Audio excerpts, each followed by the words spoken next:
Oi, gente, essa aula tem um assunto delicado. Olha lá o título: Políticas de extermínio indígena durante o Império. Quando a gente está falando aqui em extermínio, eu quero que vocês entendam que não é só a eliminação, as mortes, os assassinatos de indígenas, mas também as formas, as políticas, as maneiras pelas quais o Estado brasileiro durante o Império contribuiu para apagar o indígena da contribuição importante para a sociedade brasileira que ele deu, né?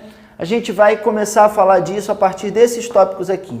O primeiro dele, muito importante, é que a primeira Constituição brasileira, a de 1824, a que ajudou a desenhar o governo brasileiro depois da independência, que foi feita durante o Império, ela não trazia a questão indígena, ou seja, na questão dos direitos, no que se considerava na Constituição, não se falava da importância do indígena para a formação brasileira, nem tinha uma série de garantias ou direitos mais específicos a essas populações que já existiam aqui antes da colonização. Isso já é uma forma de desamparo, né? Porque a colonização ela aconteceu com a conquista das terras indígenas. As populações indígenas continuaram existindo no Brasil e com as suas terras. Só que isso nem era sequer tratado na primeira Constituição do nosso país. Para piorar a situação, as iniciativas que o Império tomou no sentido de construir a história do Brasil, elas excluíam os indígenas das principais interpretações. Vamos explicar isso um pouquinho melhor? O que acontecia? Lá durante o século XIX, era comum uma maneira de fazer história que valorizava os grandes personagens, as batalhas.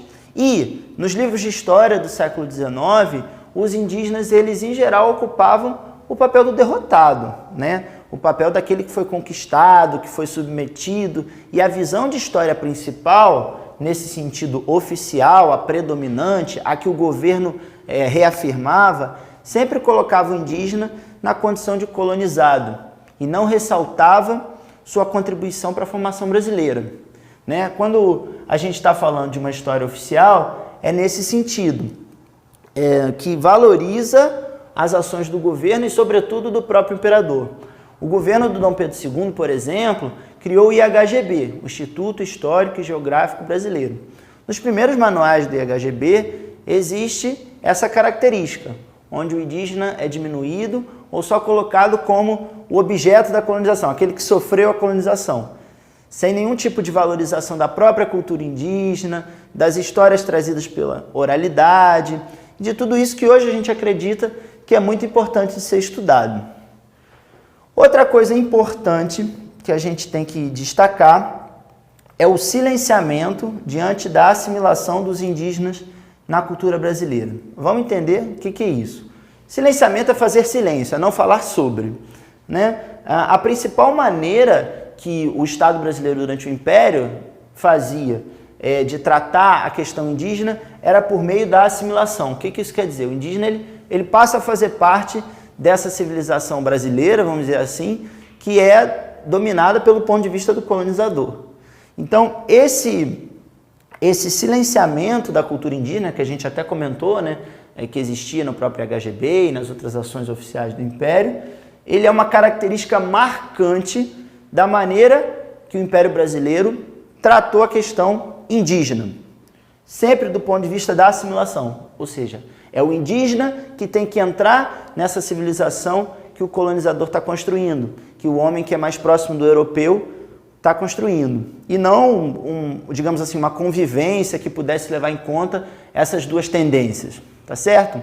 Além dessa questão de estar afastada das leis, a questão indígena, o fato de haver um certo apagamento do papel indígena na formação do povo brasileiro, existia também alguns problemas de ordem prática. Um tópico que eu gostaria de aprofundar com você que está me assistindo é com relação à Lei de Terras de 1850. Vamos entender isso aqui de perto. Lei de Terras foi a primeira lei mais específica que o governo brasileiro criou para tratar da questão da propriedade privada, da propriedade de terras especificamente. Essa lei dizia mais ou menos o seguinte: que quem já possuía terras a essa altura da história brasileira, em 1850, já pertencia como posse, era dono dessas terras e só poderia adquirir outras terras por meio de compra e venda. O restante das terras, que ainda não eram tão exploradas, digamos assim, pertenciam ao governo imperial, que nessa época estava nas mãos de Dom Pedro II. Vamos pensar junto o significado disso. Feita dessa maneira, a lei de terras favorecia quem já tinha propriedade, ou seja, quem já tinha uma condição relativamente melhor, porque teve o seu direito de propriedade assegurado, né? E o império ficava com o controle do resto das terras. E a pergunta, e os indígenas? Né? E as reservas indígenas? E os locais mais remotos, mais no interior, onde essa discussão não tinha chegado? Segundo a lei de terras, todas essas propriedades elas faziam parte do império e não pertencentes aos indígenas e seus descendentes. Para vocês terem uma ideia de como essa lei é elitista e protege só os proprietários de terra, excluindo os indígenas, eu vou fazer aqui uma comparação. Na mesma época foi assinada nos Estados Unidos uma lei de terras também. Só que a lei de terras deles dizia o seguinte, as terras que estavam mais afastadas das áreas que já eram povoadas, elas passariam a ser de quem as povoasse. Olha a diferença. Então, se houvesse um interesse de alguém em obter uma terra, poderia ir em direção do interior do país, se estabelecer que com o tempo aquela terra se tornaria posse dele. Completamente diferente do que acontece no Brasil. Na prática, a lei de terras, ela aprofunda a desigualdade social, ou pelo menos a reproduz. Por quê? Quem já era rico, quem já tinha propriedade continua a ter, e quem não tinha, continua a não ter. Que era o caso de muitos dos indígenas, que, veja, já povoavam aqui o Brasil antes da chegada do português, e agora, durante o Império do Brasil, tinha a posse de suas terras retirada, pelo menos na forma da lei. Tá certo? Outra coisa que aconteceu muito durante o Império, infelizmente, e muito em função desse mercado de terras que se estabeleceu, foi o extermínio de grupos indígenas. Né? Às vezes, grupos de comerciantes interessados em aumentar propriedades, para explorar economicamente, para plantar café, eles invadiam áreas de reserva indígena e o governo imperial não protegia esses povos de cultura indígena. O que havia era uma proteção e um privilégio desses grupos de comerciantes e cafeicultores. Com isso, a gente pode falar, com esse conjunto de medidas, né, a gente pode falar sem medo de errar, que o extermínio indígena foi uma das marcas do Império Brasileiro. Para a gente encerrar essa discussão ainda sobre a relação do Estado brasileiro com os povos de origem indígena, eu trouxe aqui uma reflexão final. A imagem do indígena brasileiro, como essa que está representada aqui, ela foi muito explorada pelo Império e pela elite intelectual do Império dessa época, de uma forma diferente, não garantindo a eles direitos, na literatura do chamado romantismo.